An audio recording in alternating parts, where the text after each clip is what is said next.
नमस्कार दोस्तों, कैसे आप सभी लोग। उम्मीद करता हूँ सभी लोग अच्छे होंगे। तो जैसे आप यदि फॉलो कर रहे होंगे मुझे, तो आप जानते हो कि मैंने प्रीवियस क्लास में कॉम्पटन इफेक्ट के बारे में पढ़ा था, ठीक है ना। And this phenomena the Compton effect can be explained, है ना, when we consider radiation as a particle.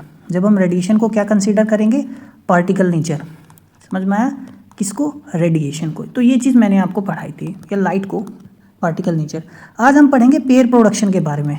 किसके बारे में पढ़ेंगे, पेयर प्रोडक्शन के बारे में। अब देखो नाम से ही पता चल रहा है, पेयर बनेंगे, दो पार्टिकल के पेयर बनेंगे, जिसको हम क्या बोलते हैं, पेयर प्रोडक्शन बोलते हैं। और आज हमने पढ़ना है पेयर एनिहिलेशन के बारे में भी पढ़ेंगे। अब देखो एनिहिलेशन का मतलब क्या होता है, टू वैनिश, खत्म हो जाना, नष्ट हो जाना, यानी दो पेयर आपस में मिलकर एनिहिलेट हो जाएंगे, यानी अब पहले थे अब नहीं है। तो इन दोनों का एक्सप्लेनेशन भी हम कब करेंगे, जब हम रेडिएशन को क्या मानेंगे, पार्टिकल नेचर मानेंगे। समझ में आया।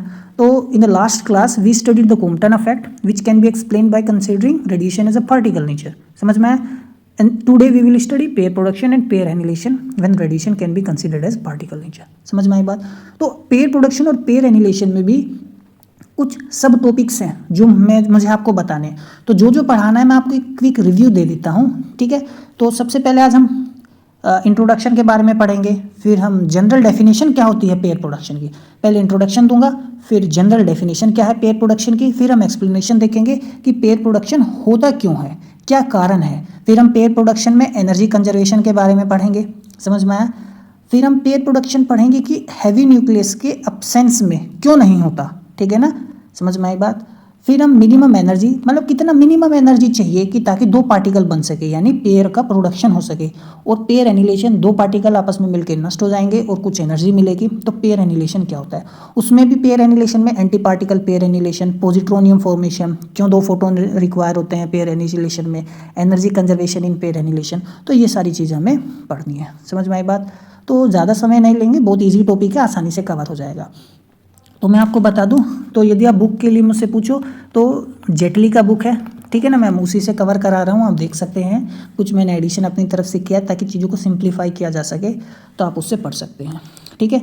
और जेटली के बुक में मुझे थोड़ा सा एक मिस्टेक जो लगा है, जो मैं आपको यहाँ बताऊँगा भी, ठीक है ना। उन्होंने क्या चीज़ मैंशन करनी चाहिए थी, क्या चीज़ नहीं की है। तो आइए स्टार्ट करते हैं।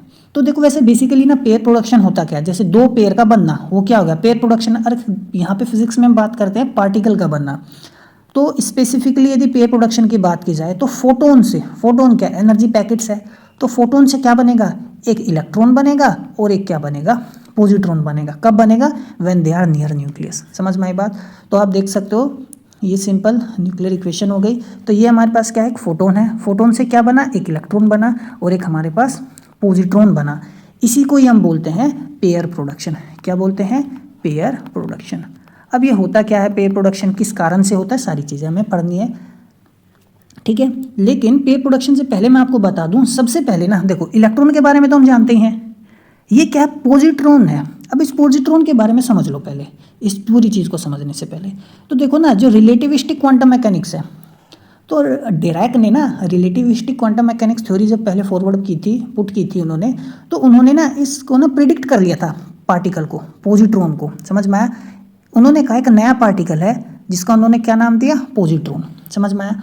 तो उन्होंने अपनी थ्योरी में बताया जो नया पार्टिकल है ना, ये एंटी पार्टिकल है इलेक्ट्रॉन का। क्या है, एंटी पार्टिकल है इलेक्ट्रॉन का, और इसके पास सारी प्रॉपर्टी वही है जो इलेक्ट्रॉन की है, except charge and magnetic momentum. या मैं खाली चार्ज भी बोल सकता हूँ, क्योंकि चार्ज बोलूंगा तो मैग्नेटिक मोमेंट में ही क्या आता है, चार्ज आ जाता है। समझ में आया। अब जैसे मैं मैग्नेटिक मोमेंट डिफाइन करूं, तो मैग्नेटिक मोमेंट क्या होता है, यदि एक इलेक्ट्रॉन चारों तरफ रिवॉल्व कर रहा है, ठीक है ना, या मेरे पास कोई भी, अब जैसे मैं 11th में आपने पढ़ा होगा, या एटॉमिक फिजिक्स में भी मैंने आपको बताया है, ठीक है ना, कि जो हमारे पास क्या होता है। अब जैसे मैंने यहाँ पे एक ये क्या लिखा है, ये मैग्नेटिक मोमेंट ही लिखा है ना। यदि कोई, ये जीएल हो गया, जायरोस्कोपिक कांस्टेंट। तो यदि कोई चार्ज क्यों ऑर्बिटल मोशन में है, ठीक है ना, तो उसके पास क्या होगा, मैग्नेटिक मोमेंट होगा, जिसको हम ऑर्बिटल मैग्नेटिक मोमेंट बोलते हैं। तो जिसकी वैल्यू क्या आती है, तो इसमें क्या है, चार्ज है ना, चार्ज वाली टर्म आ रही है। तो एंटी पार्टिकल क्या होता है, वो पार्टिकल होता है जिसकी सारी प्रॉपर्टी सेम होती है, सिर्फ चार्ज को छोड़कर।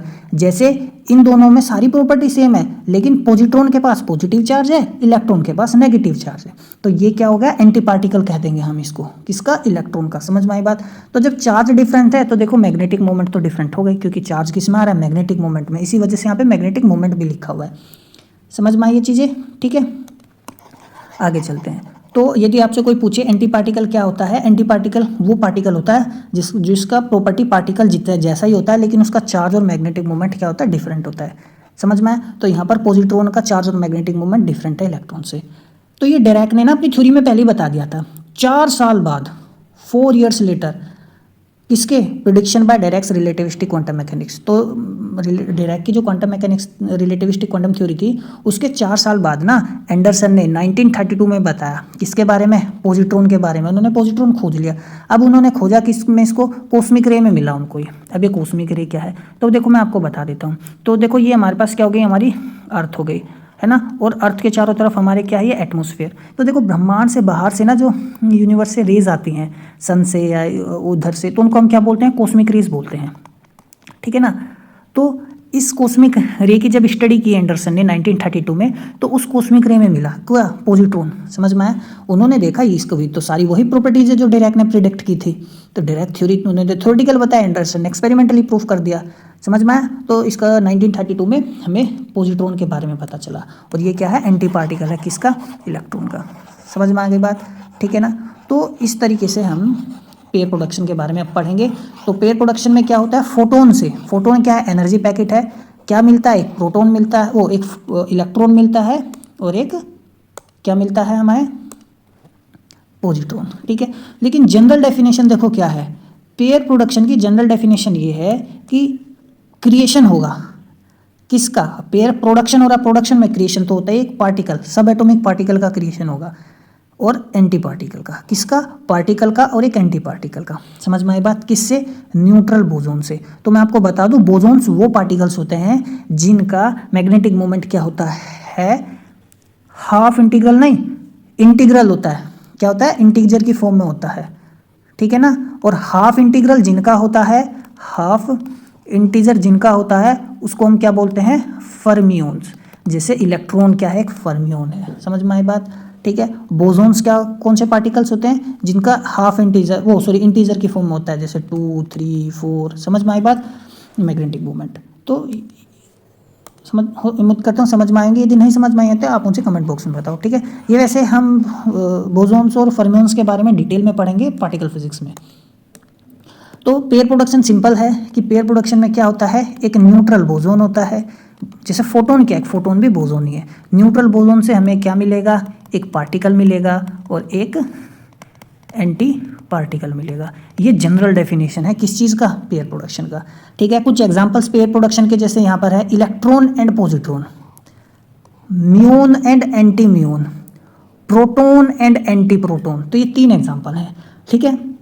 म्यून, anti muon, proton, anti proton, electron and positron. लेकिन हमें जो आज पढ़ना है ना, हमें क्या पढ़ना है, हमें पढ़ना है electron positron pair for production, ठीक है ना। हमारा मेन फोकस इसी पे रहेगा। सबसे पहले इसी के बारे में पता चला था, ठीक है, ताकि हमें चीज़ें पढ़ने में आसानी हो। अब देखो ध्यान से, ये लाइन एक्स्ट्रा लिखी गई है, देखो। अब पेयर प्रोडक्शन में देखो एक्सप्लेनेशन, पेयर प्रोडक्शन होता क्यों है। अब देखो फोटोन है, अब जादू तो है नहीं कि ये अपने आप क्या करेगा, ये क्या है, एनर्जी तो है। फोटोन क्या, एनर्जी पैकेट्स है। अब ये इलेक्ट्रॉन में बदल गया और एक पॉजिट्रॉन में बदल गया। किस में बदला, मैटर में, है ना। समझ में आई बात, एनर्जी का कन्वर्जन किस में हुआ, मैटर में हुआ। अब जादू तो है नहीं जैसे मैंने बताया, ठीक है। अब क्या है, फोटोन जो है ना, किसी ना किसी के इन्फ्लुएंस में तो आया होगा, है ना। फोटोन जो है किसी न किसी के इन्फ्लुएंस में आया होगा। इसके एनर्जी में क्या होगा, डिस्टर्बेंस हुआ होगा, मोमेंटम में डिस्टर्बेंस हुआ होगा, जिसकी वजह से इलेक्ट्रॉन और पॉजिट्रॉन हमें मिलते हैं। अब वो चीज़ है क्या, आप ध्यान से देखो। इलेक्ट्रॉन पॉजिट्रॉन पेयर कब बनता है, जब photon comes near a nucleus at rest.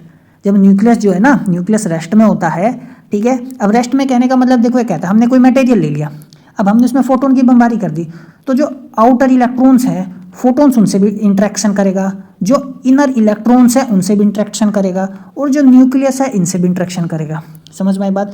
तो कैसा इंट्रैक्शन होगा, इंट्रैक्शन हर चीज़ तरीके का होता है। तो मैंने आपको प्रीवियस क्लास में आपको बताया था, यदि आपको ध्यान हो, मैंने डिफरेंस आपको बताया था कि फोटो इलेक्ट्रिक क्या होता है, कॉम्पटन इफेक्ट में डिफरेंस क्या होता है, और पेयर प्रोडक्शन हम किस तरीके से डिफरेंस कर पाते हैं इनमें फोटो इलेक्ट्रिक से कॉम्पटन से। समझ में आई बात? ठीक है, तो आप उस चीज़ को देखो, मैं आपको फिर से बता देता हूँ, अब ध्यान से देखना। तो ये जो मेरे पास न्यूक्लियस हो गया है ना, तो वो ये न्यूक्लियस हो गया और इसके चारों तरफ क्या हो गया, इलेक्ट्रोस्टैटिक फील्ड हो गया। तो फोटोन जब इस इलेक्ट्रोस्टैटिक फील्ड में एंटर करता है तो इसके इलेक्ट्रोस्टैटिक फील्ड क्या करता है, फोटोन के जो एनर्जी है उसको इन्फ्लुएंस करता है, मोमेंटम को क्या करता है, इन्फ्लुएंस करता है, और इस एनर्जी को मैटर में बदल देता है। एक इलेक्ट्रॉन बनता है और एक क्या बनता है, पॉजिट्रॉन बनता है। समझ में आ गई बात? ठीक है, ये इंट्रैक्शन की वजह से ही होता है, अपने आप कुछ नहीं होता। समझ में आई बात? तो इलेक्ट्रॉन पॉजिट्रॉन पेयर कब बनेगा, जब फोटोन क्या होगा, किसके पास आएगा, न्यूक्लियस के पास आएगा। When the nucleus is at rest. Rest में समझ में आया, क्योंकि एक मटेरियल ले लिया ना हमने, अब उसको रखा, उस पर बमबारी कर दी। अब ध्यान से देखो, इंट्रैक्शन किसके साथ हुआ, coulomb field of the nucleus. और ये जो इंट्रैक्शन है ना न्यूक्लियस इलेक्ट्रोस्टैटिक फील्ड का फोटोन के साथ, यही तो इंश्योर करता है conservation of energy, charge, momentum. समझ में आई बात? और फोटोन एनर्जी किस में बदल जाती है, मैटर और एंटी मैटर में। ये मैटर हो गया और ये एंटी मैटर हो गया। समझ में आया? वही मैं यहाँ देखो बता रहा था, due to charge, momentum and energy conservation.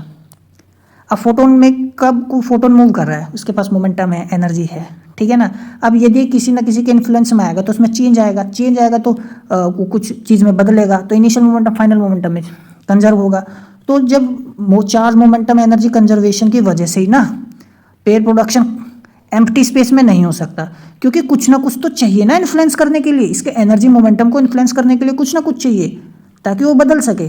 तो pair production can not take place in empty space due to charge, momentum and energy conservation, because charge, momentum and energy conservation will needs to be influenced by external field. ठीक है ना, समझ में आई बात? तो pair production empty space में नहीं होता, मैं जैसे पहले बताया था, जादू नहीं है कि खो जाएगा। अब देखो एनर्जी कंजर्वेशन पढ़ते हैं हम इसमें, अब गौर से देखो। तो ये हमारे पास क्या हो गया, फोटोन है, किसमें बदला, इलेक्ट्रॉन और पॉजिट्रॉन में। अब ये हमारे पास न्यूक्लियस हो गया, ठीक है ना, एटॉमिक न्यूक्लियस है। अब ये फोटोन जैसे ही न्यूक्लियस के पास से गुजरा, इन्फ्लुएंस हुआ, तो पॉजिट्रॉन में बदल गया, इलेक्ट्रॉन में बदल गया, इलेक्ट्रॉन पॉजिट्रॉन पेयर बना। अब ध्यान से देखना है, अब यदि मैं बिफोर इंट्रैक्शन की बात करूं, बिफोर इंट्रैक्शन, ठीक है, इक्वल टू क्या होना चाहिए, आफ्टर इंट्रैक्शन। एनर्जी की यदि मैं बात करूं आफ्टर इंट्रैक्शन, तो बिफोर इंट्रैक्शन फोटोन के पास कितनी एनर्जी, एच म्यू। न्यूक्लियस के पास कितना है, एनर्जी कितना होना चाहिए, न्यूक्लियस रेस्ट में है ना, तो न्यूक्लियस के पास रेस्ट मास एनर्जी होगी। ये तो मास हो गया न्यूक्लियस का, और ये न्यूक्लियस की रेस्ट मास एनर्जी होगी। समझ में आई बात? अब गौर से देखो, आफ्टर इंट्रैक्शन, इंट्रैक्शन के बाद अब फोटोन तो बदल गया, किसमें क्या मिला हमारे पास, पॉजिट्रॉन। तो मान लो एनर्जी, टोटल एनर्जी कितनी होगी, पॉजिट्रॉन की ही होगी। अब ये टोटल एनर्जी किसकी होगी, इलेक्ट्रॉन की होगी। समझ में आ गई बात? प्लस अब मोमेंट, फोटोन क्या करेगा, कुछ मोमेंटम कितना किसको दे देगा, अपना न्यूक्लियस को दे देगा। समझ में आई बात? तो रिकॉइल करेगा, क्या करेगा, न्यूक्लियस क्या करेगा, रिकॉइल करेगा। तो इसमें कुछ मान लीजिए काइनेटिक एनर्जी आ गई, तो इसका टोटल एनर्जी क्या होगा, टोटल एनर्जी, ये तो rest mass energy plus total ये आ गई काइनेटिक एनर्जी। समझ में आ गई बात? तो rest mass energy plus kinetic energy, ये किस टोटल एनर्जी, ये टोटल एनर्जी न्यूक्लियस की होगी, ये टोटल एनर्जी इलेक्ट्रॉन की होगी, ये टोटल एनर्जी न्यूक्लियस की होगी। समझ में आई बात? अब देखो ये mnc स्क्वायर से मैंने काट दिया, तो मेरे पास क्या बचा, h mu is equal to energy of positron, energy of electron plus kinetic energy of nucleus. समझ में आई बात? ठीक है। अब एक इंपॉर्टेंट बात मैं यहाँ आपको बताना चाहता हूँ, यदि आप जेटली का बुक उठा के देखोगे ना, जेटली का बुक में ना देखो क्या दिया है, उन्होंने सिंपली ना इनिशियल एनर्जी फोटोन की कन्वर्ट कर दी टोटल एनर्जी ऑफ इलेक्ट्रॉन और पॉजिट्रॉन में और न्यूक्लियस में आफ्टर इंट्रैक्शन। समझ में आ गई बात या नहीं आई? अब देखो कैसे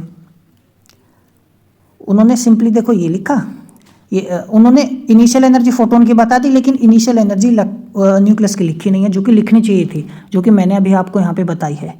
ठीक है ना, तो ये ध्यान रखना, इस कंसेप्ट को ध्यान रखो। तो उन्होंने सिंपली क्या किया, h mu is equal to लिखा, एच म्यू एनर्जी किस में कन्वर्ट होगी, कुछ इलेक्ट्रॉन में कन्वर्ट होगी, कुछ पॉजिट्रॉन में कन्वर्ट होगी और कुछ न्यूक्लियस को मिल गई। समझ में आया? लेकिन हमने यहाँ रूल्स के हिसाब से किया है, बात वही है, फाइनल रिजल्ट सेम आता है, बस समझने की का वो है। अब क्या करें, तो ये हम टोटल एनर्जी क्या है, किसका है टोटल एनर्जी, पॉजिट्रॉन का, तो rest mass of positron plus kinetic energy of positron, और ये क्या है, रेस्ट मास ऑफ इलेक्ट्रॉन, और ये आ जाएगा काइनेटिक एनर्जी ऑफ इलेक्ट्रॉन। समझ में आई बात, ये काइनेटिक एनर्जी ऑफ न्यूक्लियस, ठीक है। तो ये kinetic energy of the nucleus आ गई।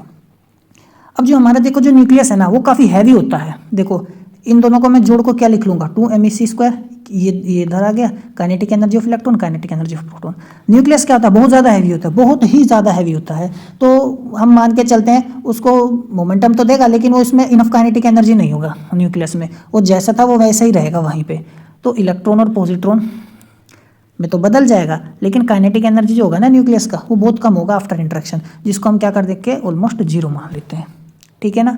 समझ में आई बात, तो ये चीज़ है। तो जो एच म्यू है अप्रोक्सीमेटली किसके इक्वल आ जाता है, 2mec² plus kinetic energy of electron plus kinetic energy of positron. अब यहाँ से एक बात तो पता चलती है, क्या पता चलती है कि जो 2mc² है, क्या 2mc² जो है 2mec² है, ठीक है ना। समझ में आई बात, ये जो है मतलब इन तीनों का सम किसके इक्वल होना चाहिए, इसके इक्वल होना चाहिए, तभी तो एनर्जी कंजर्व होगी, ठीक है ना। ये चीज़ मैं चलो आपको बाद में बताऊंगा, बस अब फिलहाल अभी यहाँ पे इतना ही ध्यान रखना है। आगे चलते हैं। अब देखो पेयर प्रोडक्शन ना अकेला क्यों नहीं हो सकता, यदि एब्सेंट होगा, कौन एब्सेंट होगा, हैवी न्यूक्लियस होगा एब्सेंट, तो पेयर प्रोडक्शन नहीं हो सकता। Pair production can not take place in the absence of heavy nucleus, क्योंकि मोमेंटम ही कंजर्व, क्योंकि फोटोन कुछ मोमेंटम देगा ना अपना न्यूक्लियस को, ठीक है।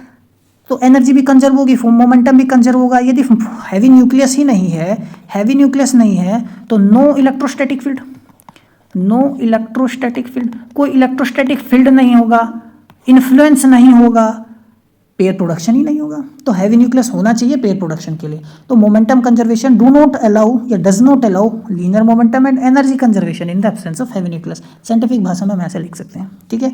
तो हैवी न्यूक्लियस जरूरी होता है, क्योंकि हैवी न्यूक्लियस क्या करेगा, मोमेंटम को एब्जॉर्ब करेगा without significantly altering its direction और state due to its large inertia. अब उसमें इनर्शिया तो बहुत ज़्यादा था, बहुत ज़्यादा हैवी होता है ना, तो मोमेंटम क्या कर लेगा, कुछ एब्जॉर्ब कर लेगा, और जैसा पहला था वैसे ही बना रहेगा। अब जैसे देख सकते हो हमने काइनेटिक एनर्जी जीरो मान ली थी ना, ठीक है ना, मतलब वो हिला ही नहीं अपनी जगह से, मोमेंटम गेन करने के बाद भी जैसा था वैसे ही रहा।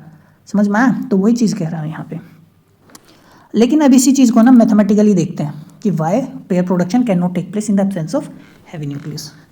अब देखो ध्यान से, तो ये मेरे पास क्या हो गया, फोटोन हो गया, इंट्रैक्शन के बाद ये इलेक्ट्रॉन में बदल गया, और ये किस में बदल गया, पॉजिट्रॉन में, ठीक है ना। और ये थीटा हो गया, ये भी मेरे पास थीटा होगा। दोनों का प्रॉपर्टी सेम होता है, for conservation of momentum they should be at equal angle with in initial direction, ठीक है ना। तो देखो initial momentum h mu upon में सी, एक्स डायरेक्शन में यदि मैं लूँ, देखो ये मेरे पास वाई डायरेक्शन होगी, ये मेरे पास एक्स डायरेक्शन होगी, तो इसका मोमेंटम यदि पी है तो इसका मोमेंटम भी पी होगा, दोनों का सेम ही तो प्रॉपर्टी होता है। तो इस डायरेक्शन में क्या आ गया, पी कोस थीटा, ठीक है ना, पी कोस थीटा हो गया, और इसका भी इसी डायरेक्शन में क्या आ गया, टू पी कोस थीटा। तो एक्स डायरेक्शन में ना दोनों का मोमेंटम क्या आ गया, 2p कोस थीटा। तो एच म्यू जो है upon c, initial x direction में मोमेंटम, तो मोमेंटम एक्स डायरेक्शन में वो भी initial equal to momentum x direction में वो भी फाइनल। तो इनिशियल कितना, एच म्यू अपॉन एक्स, और फाइनल क्या है, 2p कोस थीटा। तो h mu upon C is equal to 2p cos theta आ गया, where P is the momentum of electron and positron. समझ में आ गया बात, सी को उधर लेके चला गया मैं, तो ये आ गया मेरे पास। अब h mu is equal to, जब ये सी को इधर लेके जाऊंगा, देखो पी को मैं एम वी लिख लिया, क्या लिखा, m v, mass of the electron. अब ये रेस्ट मास नहीं है, ध्यान रखना, ठीक है, ये रेस्ट मास नहीं है। अब देखो, तो h mu is equal to 2mc_v cos theta, h is equal to, अब मैंने ना ऊपर नीचे सी की मल्टीप्लाई कर दी, ये क्या हो गया, कोस थीटा। समझ में, अब देखो सी, अब देखो जैसे हम जानते हैं, देखो v अपॉन में c क्या लेस देन 1 है, तो v अपॉन में c के वैल्यू लेस देन 1 है, ठीक है। अब देखो लेस देन, क्योंकि c तो वेलोसिटी ऑफ लाइट तो बहुत ज़्यादा होता है, तो 2mc² कोस थीटा में ना लेस देन 1 से हम किसी चीज़ की मल्टीप्लाई करेंगे तो वो और कम हो जाती है। समझ में आया मैं क्या कहना चाह रहा हूँ। अब देखो जैसे मेरे पास सपोज 50 है, अब 50 में मैं लेस देन 1 से कोई वैल्यू मल्टीप्लाई करूँ, सपोज 0.1 ही किया तो मेरे पास कितना आ गया 5, कम आ गया। तो हम ये एक एरोनियस रिजल्ट देता है, कहने का मतलब है ये वैल्यू कम आएगी मेरे पास, किससे, एच म्यू से। तो जो एच म्यू होगा वो ज़्यादा होगा किससे, 2mc² से। समझ में आया, 2mc² से क्या क्या ज़्यादा होगा मेरे पास, एच म्यू ज़्यादा होगा। तो ये मतलब ये वाला रिजल्ट तो कम आ रहा है, 2mc² v/c cos थीटा। तो ये तो कुछ मतलब एरोनियस रिजल्ट ही दिया। समझ में आया मैंने क्या कहा, ठीक है, ये यहाँ गलत लिखा हुआ है, ठीक है। तो which leads to an erroneous conclusion.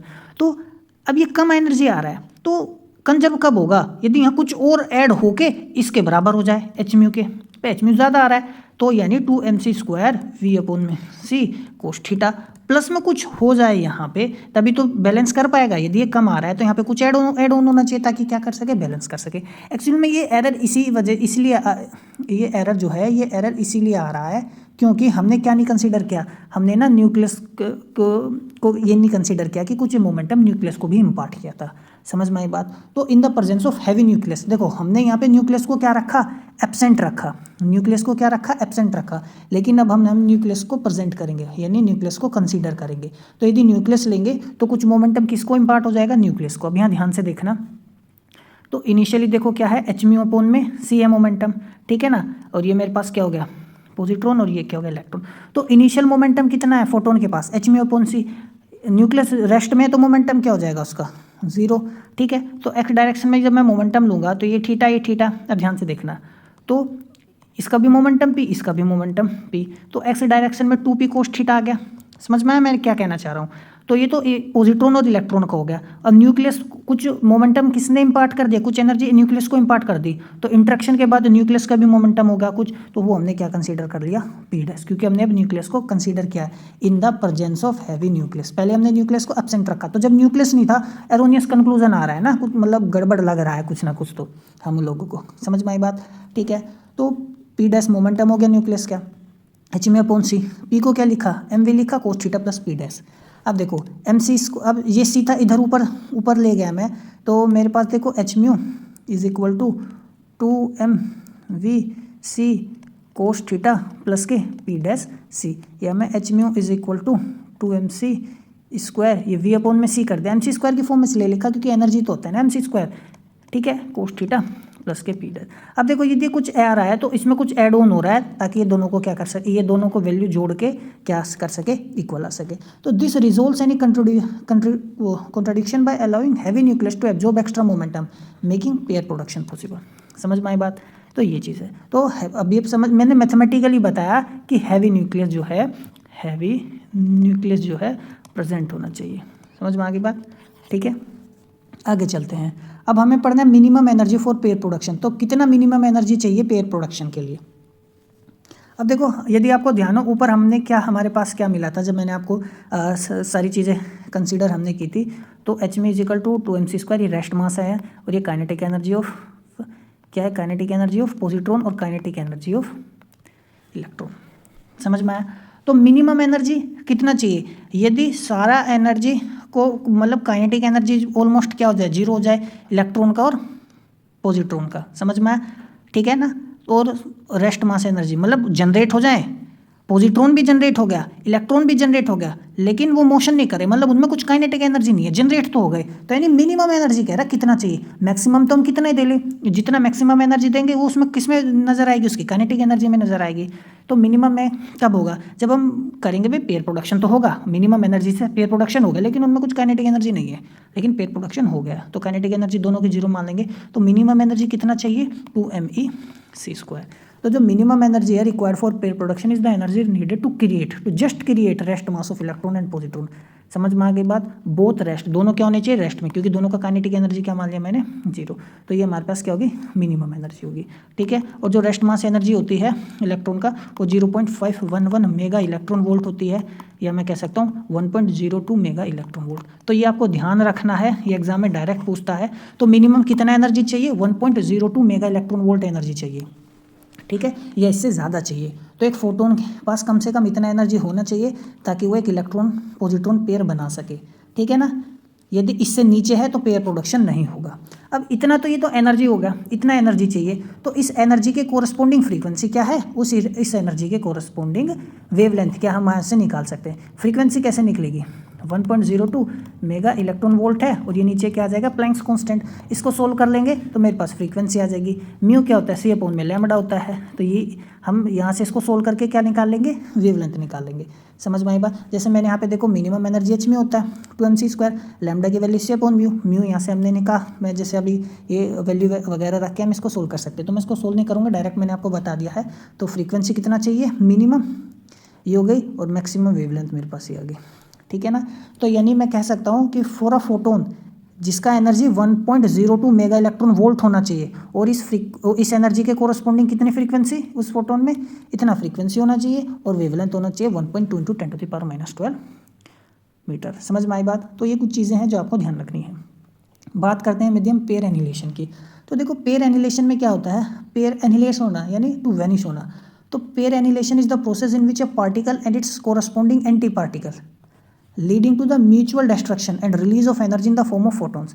अब उल्टा है, पेयर प्रोडक्शन क्या है, उल्टा है। तो यानी इलेक्ट्रॉन और पॉजिट्रॉन, या मैं से कहें पार्टिकल और एंटी पार्टिकल यदि आपस में क्या हो, मिल जाए, तो क्या मिलेगा, हमें मैटर मिलेगा। समझ में आई बात। 2 फोटोन रिलीज होते हैं। कितने फोटोन होते हैं, 2, ज़्यादा भी हो सकते हैं, ठीक है, वो मैं अभी बताऊंगा कैसे।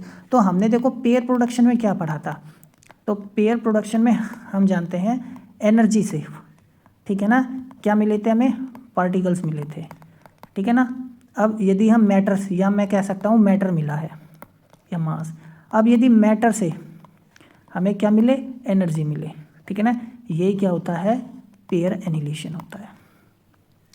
अब यहाँ पे देखो क्या है, एक इलेक्ट्रॉन था एक पॉजिट्रॉन था, दोनों एनिहिलेट हो गए और क्या मिल गया हमें, 2 फोटोन मिले हैं। समझ में आई बात।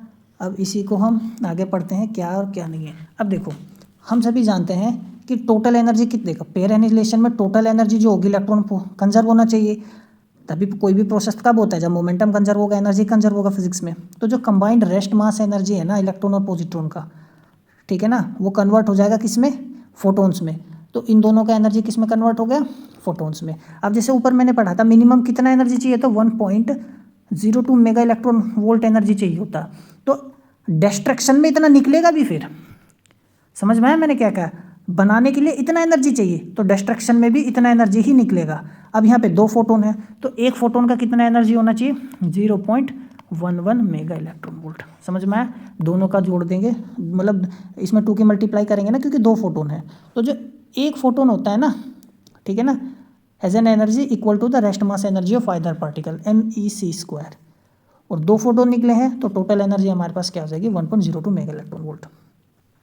अब एक बात इंपॉर्टेंट आपको मैं बताना चाहता हूँ, देखो पेयर प्रोडक्शन की तरह एनर्जी मोमेंटम कंजर्व होंगे, है ना, without any additional external field और मास और एज अ न्यूक्लियस।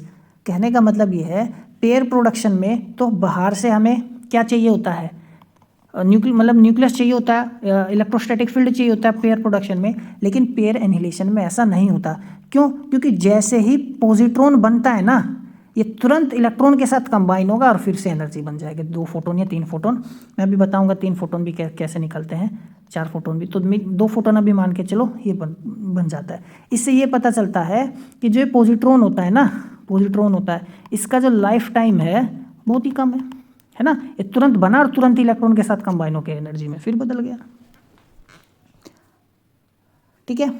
देखो तो मोमेंटम कंजर्वेशन को सेटिस्फाई करने के लिए कम से कम 2 फोटोन चाहिए, और ज़्यादा भी निकलते हैं, मतलब इलेक्ट्रॉन और पॉजिट्रॉन जब एनिहिलेट होंगे तो कम से कम 2 फोटोन निकलते हैं, कम से कम, और ज़्यादा भी निकल सकते हैं। यदि मान लो ज़्यादा निकल गए, है ना, ठीक है ना, तो इन तीनों का कंबाइन एनर्जी इसके इक्वल होगा, यानी इन तीनों में 1.02 मेगा इलेक्ट्रॉन वोल्ट एनर्जी बटेगा। समझ में आया, ठीक है। यदि 2 था तो 2 एक के हिस्से में 0.511 मेगा इलेक्ट्रॉन वोल्ट एनर्जी आ जाती है। यदि 3 फोटोन में बनता है तो उस हिसाब से एनर्जी फिर डिस्ट्रीब्यूट हो जाएगी। तो वो कह रहा है वाई 2 फोटोन्स आर रिक्वायर्ड, 2 से ज़्यादा भी बन सकते हैं, लेकिन 2 जनरली मिलते हैं। मैं क्यों, देखो a single photon can not conserve both energy and momentum.